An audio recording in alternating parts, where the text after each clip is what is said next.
ॐ भूर्भुवः स्वः तत्सवितुर्वरेण्यं भर्गो देवस्य धीमहि धियो यो नः प्रचोदयात्। परम पूज्य गुरुदेव वंदे माँ के सानिध्य में स्वयं का अध्ययन जन्म शताब्दी पुस्तक माला 64 डे 1। घर एक तपोवन, परिवार एक प्रयोगशाला। आइए गुरु शक्ति के सानिध्य में इस तपोवन में प्रवेश करें। हम सब लगभग इस तपोवन में रह रहे हैं। घर एक तपोवन, और परम पूज्य गुरुदेव ने वंदे माँ ने हमेशा कहा है कि गृहस्थी एक तपोवन है। वन जैसा दिखता तो नहीं है, पर तपश्चर्या बहुत है, और जिसने तप कर लिया वो गृहस्थी को साध लेगा। यहाँ पर ऐसा वाला वन नहीं है कि पेड़ पौधे हैं, जंगल है ना, हाथी घूम रहे हैं, सियार घूम रहे हैं, ऐसा वाला वन नहीं है ये। लेकिन ये ऐसा वन है जिसमें अगर तप नहीं किया तो आसपास वाली आत्माएं शेर और चीते ही लगने लगेंगे। ऐसा लगेगा सब हमें खा जाएंगे और एक दिन हम खत्म हो जाएंगे अगर हमने तप नहीं किया। और कौन से तप की गुरुदेव बात कर रहे हैं उसको समझने का प्रयास करेंगे। प्रयोगशाला क्यों है? प्रयोगशाला इसलिए कि एक्सपेरिमेंट करने पड़ेंगे। हर सूत्र का, इस प्रवचन में आए हुए हर सूत्र का अपने जीवन पर एक्सपेरिमेंट करना पड़ेगा, और उस एक्सपेरिमेंट का जो रिजल्ट आएगा वही बता पाएगा कि इस प्रयोगशाला के एक्सपेरिमेंट में हमें परिणाम क्या मिला। और वो परिणाम बहुत खूबसूरत होगा अगर एक्सपेरिमेंट ठीक तरीके से कर लिया जाए। यहाँ पर ये नहीं कहा जा रहा कि मोह आसक्ति के बंधन गहरे हो जाएंगे और 7 जन्मों के साथ ही हर जन्म साथ निभाएंगे। नहीं जी, बिल्कुल भी ऐसा नहीं कहा जा रहा। लेकिन आत्मा का दिव्य तत्व समझ में आएगा इस एक्सपेरिमेंट में, और सही क्या है, उचित क्या है, युग धर्म क्या है, उसके अनुसार चलने की शक्ति जरूर प्राप्त होगी। तो वंदे माता जी ने हर बार हमसे ये कहा है, जितनी बार जेएसपीएम शुरू हुई है उतनी बार हमको रिमाइंडर दिया। फिर वो एक रिमाइंडर है, भावना करेंगे कि हृदय में मातृ शक्ति बैठी है आशीर्वाद मुद्रा में, और हमसे कह रही है यह ऑडियो या यह पुस्तक आदि शक्ति माँ गायत्री की कृपा से आपके पास आया है। इसको पवित्र स्थान पर रखें, अर्थात इसके जो तत्व है उस तत्व को अपने हृदय में संभाल कर रखें। इस ऑडियो को परिवार में सबको सुनाएं, मुख्य अंशों को नोट करें, उन्हें अपने आचरण में डालें, और ऑडियो को सुनकर ज्यादा से ज्यादा लोगों तक बांट दें, ताकि ज्ञान का आलोक जन जन के जीवन को प्रकाशित करता चले, दीप से दीप जलता चले। और हम चाहें तो जेएसपीएम की पूरी सीरीज खरीद कर और इसको ज्यादा से ज्यादा लोगों में बांट भी सकते हैं। परम पूज्य गुरुदेव कहते हैं, देवियों भाइयों, आप जिस सत्र में शामिल हुए हैं उसका नाम है परिवार सत्र। आपको ऐसा मालूम पड़ रहा है कि आपको यहाँ किसी छोटे काम के लिए एकत्रित कर लिया गया है, परंतु ऐसी कोई बात नहीं। किसी खास मकसद से आपको यहाँ बुलाया गया है। आप इस परिवार के सदस्य हैं। परिवार कोई मजाक की बात नहीं। अरे साहब, परिवार में हम कैसे रह रहे हैं यह तो हम ही जानते हैं। परिवार हमारे लिए मुसीबत है। अब ये कौन कह रहा है? ये युग दृष्टा कह रहे हैं। कौन युग दृष्टा? आचार्य पंडित श्री राम। क्यों कह रहे हैं? क्योंकि उन्होंने एक विराट परिवार की स्थापना करी। उन्हें परिवार का अर्थ पता है। गायत्री परिवार में 15 करोड़ लोग हैं आज की डेट में, और ये संख्या तो पता है। लेकिन जाने कितने ऐसे हैं जो परम पूज्य गुरुदेव के विचारों को सुनकर, उनको पढ़कर अपना जीवन बदल रहे हैं। तो उन्होंने अपने जीवन को लेबोरेटरी बनाकर एक विराट परिवार की स्थापना कर दी है। और वो जिसने वो विराट परिवार की स्थापना कर दी, वो इंसान जब ये बात कह रहा है, वो युग दृष्टा जब ये बात कह रहा है, तो उसकी बात में दम है। बस हम समर्पण से सुनकर ग्रहण कर लें। हम ये मान लें कि the person who is speaking has already done the experiment, और वो हमको अपने एक्सपेरिमेंट के रिजल्ट बता रहा है और साथ में एक्सपेरिमेंट का तरीका बता रहा है। तो जितनी श्रद्धा समर्पण से हम इस किताब को पढ़ेंगे, इस प्रवचन को पढ़ेंगे या सुनेंगे, उतना ही गहरा हमारे अंतस में ये स्थापित हो जाएगा। पर हम अगर ये कहते रह गए, अरे परिवार तो हमारे लिए मुसीबत है, तो ऑलरेडी बता दिया, तपोवन, तप नहीं किया तो परिवार मुसीबत है। चारों तरफ ऐसा लगेगा भेड़िए घूम रहे हैं हमें खाने के लिए तैयार, है ना। और अगर हम भेड़िए हैं तो हम सामने वाले को खा जाएंगे, अगर हम ज्यादा शेर बने बैठे तो हम खा जाएंगे। कोई ना कोई एक तो हर परिवार में गीदड़ जैसा हो गई, चूहे जैसा हो गई, जिसे कोई भी आके दबोच लेगा। तो क्या हम इसीलिए परिवार में बैठे हैं? परिवार हो तो शिव परिवार जैसा हो। भगवान शिव के परिवार को विजुलाइज कर लीजिए। महाकाल की बात है तो महाकाल के परिवार को देख ले एक बार। कौन कौन है? भगवान शिव। भगवान शिव के गले में क्या है? सांप। और कौन करता है उनकी सेवा? नंदी, बैल। और बात साथ में बैठी है माँ पार्वती, किसको लेकर बैठी है? शेर को। शेर बैल को खा सकता है पर खा नहीं रहा। क्या चक्कर है ये? कितना बढ़िया बात। शेर बैल को खा सकता है पर खा नहीं रहा। उसके बाद गणपति जी और कार्तिकेय जी। कार्तिकेय जी बैठे हैं मोर पर, मोर सांप को खा सकता है पर वसु के गले में खेल रहा है, बड़े प्रेम से खेल रहा है। ये कैसी बात? गणपति जी चूहे को लेकर बैठे हैं, सांप चूहे को खा सकता है फिर नहीं खा रहा है। तो कितना दिव्य परिवार है, जहां विपरीत प्रकृति के लोग आपस में एकता बनाकर, आपस में प्रेम रखते हुए एक साथ रह रहे हैं और आदि काल से विश्व का कल्याण कर रहे हैं। आदि काल से प्रार्थना की जाती है कि सेवा भाव हो तो नंदी जैसा, और संकल्प शक्ति हो तो माँ पार्वती जैसी, और शिवत्व की समाधि की अवस्था हो तो भगवान शिव जैसी। और वासुकी कौन है? जिनके बिना समुद्र मंथन संभव नहीं था। एक एक चेतना कितनी दिव्य है इस परिवार की। तो परिवार की बात अगर कर रहे हैं तो हमको इस परिवार को अपने ध्यान में रखना चाहिए, क्योंकि बर्तन होंगे तो बजेंगे ही। परिवार में जितने लोग होंगे उतनी खटपट होगी, लेकिन इन बर्तनों के बजने पर जब धुन निकल कर आए तो ऐसी लगे जैसे मुरली की धुन हो, इतनी दिव्य धुन निकल कर आए। तो गुरुदेव लिखते हैं, मित्रों, आमतौर से परिवार माने मुसीबत, परिवार माने झंझट, यही परिवार की परिभाषा है। परिवार माने झंझट, आपत्ति, झगड़ा। आमतौर से आप लोग इसे ही परिवार कहते हैं। तो क्या हमने इसलिए आपको बुलाया? क्या नमक, तेल, हल्दी के मामलों की बात, दैनिक घरेलू कार्यों की बात बतलाने हेतु हमने आपको बुलाया है? नहीं मित्रों, इस शिविर का बहुत महत्व है। यह हमारा बहुत प्यारा शिविर है। अब हम सब लोग एक शिविर में बैठे हैं और इस शिविर में हम साधना रत हैं, उपासना रत हैं, और अगर मन में भाव आ जाए तो इस शिविर के अनुसार 3 दिन का, 5 दिन का संकल्प भी उठा लीजिए, ताकि हम जो गुरुदेव एक्सपेरिमेंट दे रहे हैं उस एक्सपेरिमेंट को अपने जीवन पे अप्लाई भी कर सके। जिसके मन में जैसा संकल्प आए वो उठा सकता है। साथियों, परिवार शब्द के साथ बहुत सी महान चीजें जुड़ी हैं, इसलिए परिवार शब्द से हमें बहुत प्रेम है। परिवार हमें बहुत प्यारा लगता है।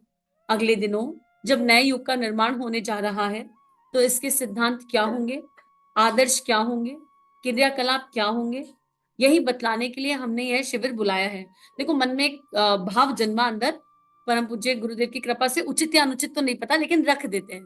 परिवार को संधि विच्छेद करो तो ऐसा लगता है जो परि है, मतलब जो परिजन है, जो जिनको हम पराया मानते हैं, जब उन पर अपना जीवन वार दें तो परिवार बन जाता है। ऐसी वाली एक फीलिंग आई कि परायों पर जीवन वार दो तो वो सारे आपके परिवार का हिस्सा बन जाएंगे, और परायों पर कोई वार करे तो आप सामने आकर खड़े हो जाओ तो वो भी आपका परिवार बन जाएंगे। तो परिवार की जो एक डेफिनेशन अंदर से निकल कर आई, संधि विच्छेद हुआ मन ही मन, वो स्वाध्याय है ना, तो स्वा का अध्ययन हुआ तो एक डेफिनेशन मन मन में निकल कर आई। और इसलिए फिर सारे ही पराये हैं, अपना कौन है? हमने जिन्हें अपना मान रखा है वो परिभाषा गुरुदेव बता चुके कि वो मिथ्या परिभाषा है। तो इन सारे परायों को अपना मानने का सिंपल सूत्र है ये, कि हम ऐसा करना शुरू करें तो शायद हो जाएगा। अब गुरुदेव लिखते हैं, इसका मतलब कुटुंब एवं पारिवारिकता अगले दिनों संसार का यही लक्ष्य है। अगले दिनों इसकी विशेष निर्धारण होने हैं। आपने देखा नहीं कि जिस घर में आपाधापी होती है वह घर नरक बन जाता है। बच्चे जेवर चुराकर भाग जाते हैं, लड़कियां अपने जेवर मायके में रखाती हैं, औरतें काम नहीं करती। आपने देखा नहीं है कि बच्चे किस प्रकार गद्दी पर से बहुत से रुपए दुकान पर से चोरी करके ले आते हैं। बहुएं अपने पतियों के साथ अलग रहना चाहती हैं। इस तरह आपाधापी से परिवार के बर्बाद होने से दुनिया बर्बाद हो जाती है, समाज में तबाही आ जाती है। आज दुनिया के सामने, जिसे हम नवयुग की समस्या कहते हैं, उसके सामने बहुत सी समस्याएं, कठिनाई हैं। आज बहुत सारी दिक्कतें हैं जिन्हें सुनने के बाद ऐसा लगता है कि इसका कोई समाधान ही नहीं। मित्रों, आपको इस पर विचार करना होगा, क्योंकि आज दुनिया बहुत छोटी हो गई। पहले जमाने में दुनिया बहुत बड़ी थी, बहुत फैली थी। एक आदमी का दूसरे से कम ताल्लुक था, अपना गांव ही अपनी दुनिया थी। सभी जगहों से कोई मतलब नहीं था। गांव की महिलाएं घूंघट मारती थी। पहले दुनिया ससुराल से घर तक सीमित थी, लेकिन आज दुनिया बहुत फैल गई। आज सिनेमा की दुनिया से बच सकते हैं क्या आप? बचकर दिखलाइए ना। लड़के फैशन वाली पैंट पहने फिरते हैं, सिनेमा के गाने गाते फिरते हैं, उनसे बचकर दिखलाइए ना, उन्हें रोककर दिखलाइए ना, घर में बगावत हो जाएगी। मित्रों, आपका लड़का आपसे तो नहीं कहता, परंतु अपने दोस्तों से कहता फिरता है कि हम फिल्म के एक्टर बनेंगे। मैं अपनी मम्मी का जेवर चुराकर घर से भाग जाता है। हाँ साहब, मैं मुंबई चला गया था। क्यों गया था? जब आपने पूछा तो उसने बताया कि हम फिल्मों में काम करेंगे, फिल्मी दुनिया के एक्टर बनेंगे। लेकिन वहां फिल्म वालों ने इसे घुसने भी नहीं दिया, तो भागकर वापस आ गया। इसलिए कहता हूँ कि आप सिनेमा से बच्चों को बचाकर दिखाइए साहब। हम तो रामायण पढ़ते हैं साहब, और हम अपने बच्चों को गुरु दीक्षा दिलाकर लाएंगे। अरे आप गुरु दीक्षा दिलाकर तो दिखाइए, तब जाने जमाने की हवा ने आपकी लड़की को क्या बना दिया। आप इस बारे में शर्म के मारे कुछ कहना नहीं चाहते। देखो, सबसे पहले तो ये निष्कासन की ऊर्जा, और सबसे पहले गुरुदेव समस्या पर ध्यान केंद्रित करवा रहे हैं हम लोगों का, कि पहले हम समस्या की जड़ को जानेंगे, तभी तो समाधान की बात करेंगे। हमें अभी समस्याएं ही नहीं पता और हमारे ही घर में है। और ये तो हम लोगों ने भी देखा होगा, दृष्टा भाव में इस देह ने भी देखा है। ऐसे बहुत सारे बच्चे हैं, बच्चों की एज की बात नहीं कर रही हूँ, वो बच्चे फिर 20 के भी हैं, 25 के भी हैं और 30 के भी हैं और 35 के भी हैं, हम उम्र भी है, ऐसे भी हैं जो जाने क्या कर रहे हैं अपने जीवन में। और उन्हीं के परिवार में उनके बिल्कुल क्लोज लोगों को नहीं पता कि वो क्या कर रहे हैं। लेकिन जब वो इस देह के पास आकर अपने मन की बात बताते हैं और फिर उनके परिवार में इंक्वायरी करने जाओ कि काउंसलिंग के लिए इंक्वायरी करनी है, तो पता चलता है परिवार वालों को तो यकीन ही नहीं होगा कि आपका बच्चा किस चीज में उलझा हुआ है। आप कितना भी परिवार को वहां समझाने की कोशिश कर लो और आप समझा भी नहीं पाओगे। दे आर सो श्योर कि हमारा बच्चा तो दूध का धुला है, उसके पास तो कोई बुरा संस्कार नहीं है। तो सबसे पहले तो हमको ये एक्सेप्ट करना पड़ेगा कि it is very much okay अगर हमारे बच्चे में कोई ऐसा संस्कार आ गया है जो ना आने योग्य है, तो it is very much okay, हमें उसे फिर भी गले लगाना, क्योंकि हमारे अंदर भी तो बहुत सारे ऐसे संस्कार हैं जो ना होने योग्य हैं। पर क्या हमारे गुरु रूपी माता पिता ने हमारा तिरस्कार कर दिया या वो हमारे चक्कर में शर्मसार हो रहे हैं? बिल्कुल नहीं हो रहे। तो परम पूज्य गुरुदेव कह रहे हैं कि पहले अपने अंदर झांको, फिर माइन्यूटली अपने परिवार में चेक करो। गुरुदेव ने एग्जाम्पल भी ऐसा दिया कि आपका बच्चा आपके सामने सीधा बन रहा है, लेकिन आप उसे सिनेमा से रोक पाओगे क्या? इतना कुछ सोशल प्लेटफॉर्म्स पर अवेलेबल है, हम कहाँ तक बच्चों की ट्रैकिंग करेंगे? और क्या अवेलेबल अवेलेबल नहीं है आजकल? जो ना देखने योग्य है वो सब कुछ अवेलेबल है। हम कितना ही घर में रामायण कर लें, कितना ही घर में गीता पढ़ लें, लेकिन जब तक वो रामायण वो Gita as a parent, as an individual हमारे गुण कर्म स्वभाव में नहीं आएगी, तब तक बात नहीं बन पाएगी। और बहुत बहुत कॉमन बात हो गई है आजकल टीनेजर का अपने माता पिता से झूठ बोलना। और माता पिता को कितना भी कह लो कि आपका बच्चा सत्य नहीं कह रहा है आपसे, यकीन कीजिए माता पिता बिलीव नहीं करते इस बात पर। उनको इतना ज्यादा यहाँ पर ये नहीं कहा जा रहा कि बच्चे पर विश्वास मत करो, बच्चे के सामने तो आप जाहिर मत करो, पर एक आंख विवेक की, एक आंख प्यार की, एक आंख सुधार की खोलकर चलो, ध्यान से ऑब्जर्व करो, सीआईडी भी मत करो। तो बहुत विवेक से काम करने की आवश्यकता है। पर उस विवेक से काम करने के लिए पहले समस्या को गहराई से समझने की आवश्यकता है। गुरुदेव कह रहे हैं ये जमाने की हवा है, अब इस हवा से हमें अपने बच्चों को बचाना है, हमें अपने परिवार को बचाना है। कैसे बचाएं, क्या करें? मित्रों, जमाने की हवा से हम जुड़ गए हैं, उससे अलग नहीं हो सकते। आप कहते हैं कि हम अलग दुनिया बसा लेंगे। साथियों, पहले कभी 100, 200, 500 साल पहले ऐसा जमाना था तथा ऐसा जमाना बनाना और जीवन जीना संभव नहीं। आज दुनिया आपके साथ जुड़ी है तथा आप दुनिया के साथ जुड़े हैं। आज की दुनिया में आपको कुटुंब के आधार पर जीना होगा। कुटुंब का एक ही सिद्धांत है, मिलजुल कर रहना, मिल बांट कर खाना। अरे हम तो जमा करेंगे, नहीं, आप अपने लिए जमा नहीं कर सकते। आप मिलजुल कर काम कीजिए, मिलजुल कर खाइए। हम कमाते हैं तो हम जमीन खरीदेंगे, मकान बनाएंगे, बीबी को जेवर दिलाएंगे, कपड़े बनवाएंगे। आप भले ही इसे कर लीजिए, हम कौन होते हैं आपको रास्ता बताने वाले? परंतु मित्रों, इससे आपकी समस्याएं गुत्थियां बढ़ेंगी, उलझेंगी ही, समाप्त नहीं होंगी, उनका समाधान नहीं होगा। इसका एक ही समाधान है कि आदमी को कुटुंब के रूप से मैं आज नहीं तो कल, कल नहीं तो परसों, परसों नहीं तो अगले दिनों रहना होगा। इसके अलावा कोई समाधान नहीं। परम पूज्य ने गुरुदेव ने क्या समाधान दिया? वसुदैव कुटुंबकम का भाव दिया। अभी हम इतना संकीर्ण हो गए हैं, मैं और मेरा, मैं और मेरे 2 बच्चे और मेरा पति, वहां पर माता पिता और सास ससुर की भी स्पेस नहीं है, देवर जेठ और नंदों को तो भूल जाइए, उनके लिए भी जगह नहीं है।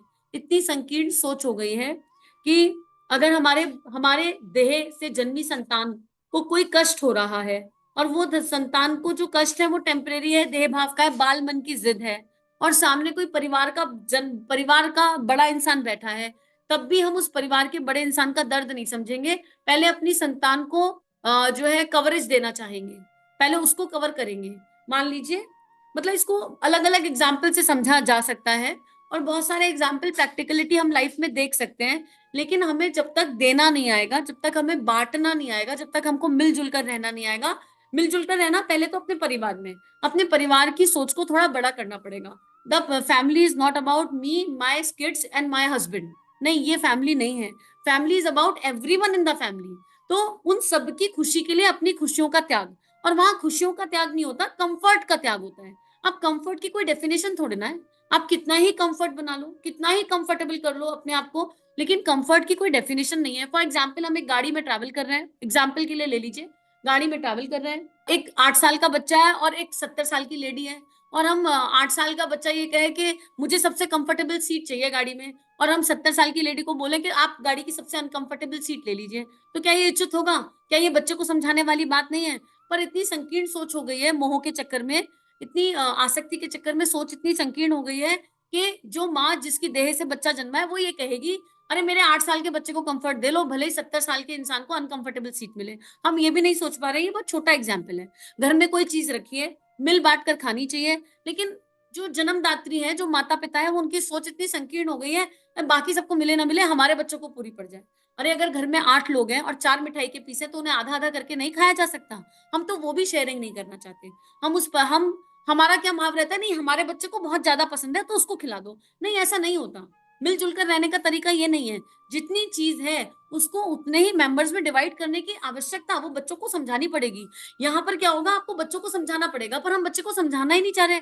हम इतना ज़्यादा कम्फर्ट अपने आप को और अपने बच्चों को देना चाहते हैं, इतना ज़्यादा कम्फर्ट देना चाहते हैं कि हम उन्हें सही नहीं बता रहे। हम उन्हें सत्य नहीं बता रहे कि किस किस चीज़ की क्या वैल्यू है, कौन-सी चीज़ की क्या क्या आइडियोलॉजी है। मतलब एक तरह की आइडियोलॉजी की बात हो रही है यहाँ पर। तो गुरुदेव उस आइडियोलॉजी पर जाने के लिए कह रहे हैं कि थोड़ा बड़ा सोचिए। घर में बहनें आती हैं या भाभीयों के सम्मान की बात है तो नंद भाभीयों का सम्मान नहीं कर रही हैं। बहनें आती हैं तो एक लोड हो जाता है, अरे बहन आएगी तो उसको कुछ देना पड़ेगा। मतलब so much corruption is there, so much corruption is there कि इसकी कोई सीमा नहीं है। तो गुरुदेव वही बता रहे हैं और कारण क्या है? कारण यही है कि हवा ऐसी हो गई है, हवा में गड़बड़ हो गया है। इतनी स्वार्थ की सोच हो गई है, इतनी संकीर्णता की सोच हो गई है। आप गुरुदेव यहाँ फ़ोर्स भी नहीं कर रहे, कह रहे देखो आपकी मर्ज़ी है। आप अपना कमाओ, अपना खाओ, अपना इकट्ठा कर लो। अगर आपको इससे सुकून मिल जाए, तो देख लेना, अगर ये सुकून दे दे। एक देश बहुत सुकून में है और अचानक उस देश पर हमला हो जाता है और सारा आपका कमाया-धमाया धरा का धरा रह जाता है। आपकी ही आँखों के आगे आपके बाल-बच्चे मर जाते हैं। क्या हुआ उस कमाने का?